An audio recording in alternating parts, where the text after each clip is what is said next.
Welcome back to Jface Games. I'm just recording straight through. I am currently working on this equation.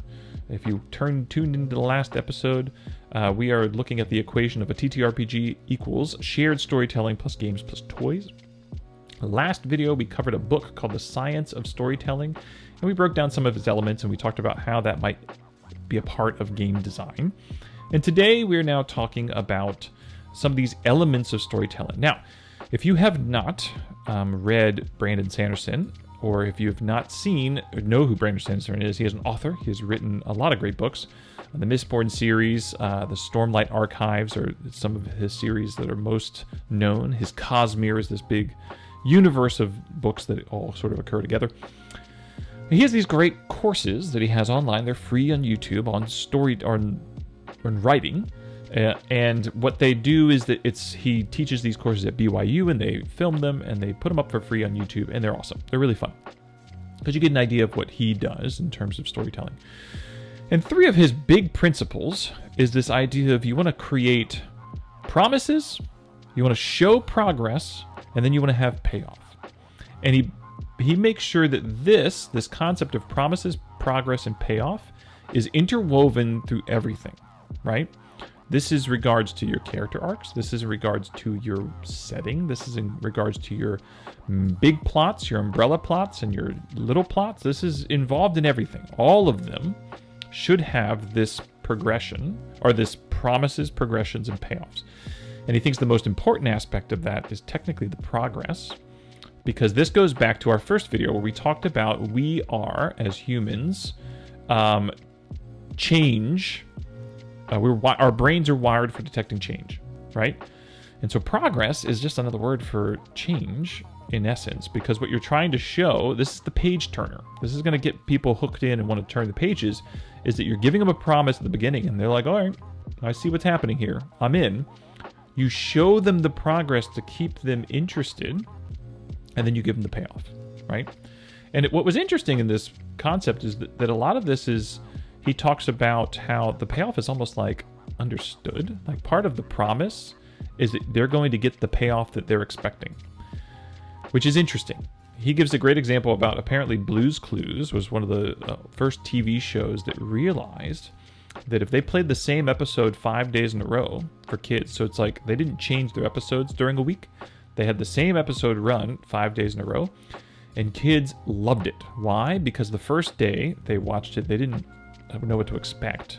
The second day, they knew what to expect and they were anticipating, and that idea of anticipating gave them joy, and that they knew what was going to happen, right?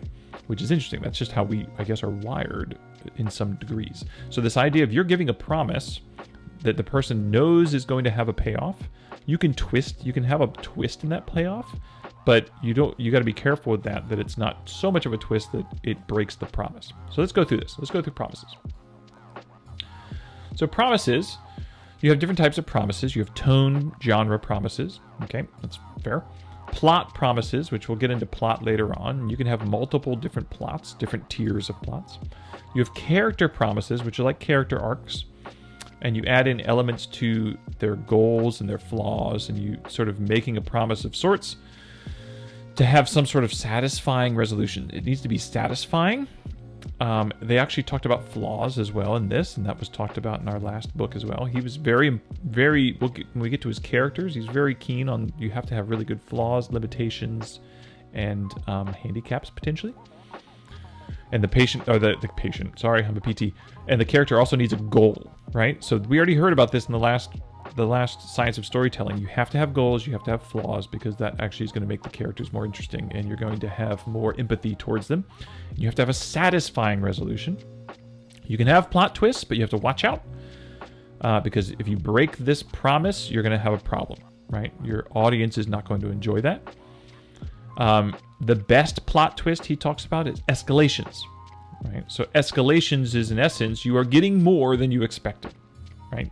So a plot twist in this is that you have this promise of you're going to, save the day, and then the payoff is actually you save the day plus. You get all of this extra stuff that happens in the moment, right? So that's what you need to focus on, is you need to focus on escalations, because it's also surprise, right? That gives us an element of surprise that we're getting into. Reversals, one way to work. So if you want to have a reversal, which is in essence, you're getting the opposite of what you expected. Like you had this promise, but instead of getting this, you're getting this, the opposite or reverse. The only way that works is with appropriate setup during it. You need to show during the story or during the process that the character might want this plot, but they need something else, and you've shown beats enough and progress towards the need that now when you get the opposite, it feels satisfying. Once again, satisfying resolution. These promises are promising that motion, change, and conflict are going to occur. So here we are, motion, change, conflict. We need change to occur. We need progress. We need to show motion. Readers love being able to predict things. We already talked about that. All right, so that's promises. Progress is, in essence, the signposts that you are approaching your promises, right? It's showing the small incremental steps that you're making towards the promises that you have given. And these are, once again, plot, character, and the world setting that you're working towards. I thought it was interesting that he talks about plot promises. A very simple progression that we all work with probably in the TTRPG space is maps. When we have a world map or we have a hex map and we show the hex map, you've now moved this many spaces towards this other place. That's a progress, right? That's showing progress in some shape, way, or form. And that is progression towards our payoff. That feels good. Showing people being not good at something. This is really interesting. This is like your training montage, right? Like one of the things you can do early on in your story is you show someone's not good at something as opposed to just showing that they're really good at something immediately. Because by showing they're not good at something early, then when they are good at something, it feels, once again, like progress has been made. This might be one of the benefits of like an OSR system. I think that Questing Beast, I might be wrong on that. I think that when he showed the video where he talked about percentage of success, and it starts at like 25% at first level and it works up to 75%. And so you're very not good early on. And so maybe that's part of the draw of that, is that you're demonstrating this progress over time. You want to see it, once again, we already talked about this, you're building towards something that's going to be a payoff. Step backs moving away from the progress occur in sort of the twists, but not ideal. This progress should sort of demonstrate a try-fail cycle, right? This is the montage, right? This is the idea of that montage. And then payoff is the resolution or the climactic moments that are going to occur. This might be beating the boss or solving the mystery. This might be gaining a power or understanding your purpose. I didn't have one for world umbrella setting, etc., but because I think these are the ones we focus on mostly. Rule of thumb, make it extra, right? This is that escalation, right? Give them more than they anticipated, and that is going to be a bigger payoff because we're giving them what they kind of expect, but we give it more, right? Also, you can have a domino effect, have multiple promises pay off at once. In essence, the example he gives in the YouTube video, the course of BYU, Sanderson, is he talks about breaking down A New Hope, Star Wars, and he talks about, spoilers if you haven't seen it, he talks about how at the very end, you have 3 promises get closed in payoffs back to back to back. You have Han Solo's character arc promise close when he comes to help Luke, right? He goes from we want him to be more likable, we want him to be altruistic in some way and do something not just for money. Boom, he comes in, he shoots the TIE fighter next to Vader and saves Luke. Right after that, domino effect, right after that, Luke uses the Force. He actually takes his first step in sort of becoming a Jedi and he lets go. Boom, that's a big payoff. We've been waiting for him to do that. And then right after that, they blow up the Death Star, which is the big overlying plot, right? And so they they stop the Empire. So you have this domino effect of quick payoffs right after. You're closing these different, moments, which is really kind of cool. Big domino effect. And then designing a book, you might start with what the payoffs are. And so this is just, maybe this comes into quest design, right? You start to think about, what are my payoffs? What are my moments? So let's now take a look at some of these things and sort of how these kind of What I thought about these as we kind of get in here. All right, let's go to promises. The goals and flaws of your character. So I thought about this needs to be on your character sheets, right? You have to have your goals and your flaws. We already talked about this one. And that motion change will occur with them, right? They need to have satisfying and potentially predictable resolutions, but you can utilize escalation to make it more satisfying or surprise them somehow. This doesn't mean you have to know how you get there. So that's one of the things that I think is interesting about TTRPGs as opposed to a book, is that the book, there's a like it's already written out the story. It's a railroad story. Like, you can still have promises in TTRPGs. You just don't know how you're going to get there. Like, none of us do. We're figuring out together. What I'm going to try and play around with, and this is going to go a little bit more into, we're going to talk about plot structure in a little bit.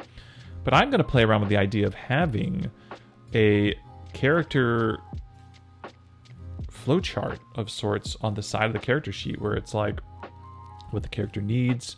They're going to start moving towards that need. They're going to take that need. They're going to come into try. And you're going to have these blank spots that are going to get filled in as you're playing.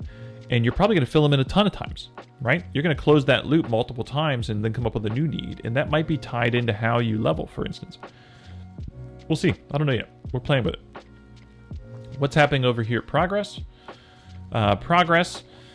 Have access to an ability before you get it, but you're just really bad at it. This is now what I'm playing with. So in my system right now, you have a class and 3 subclasses.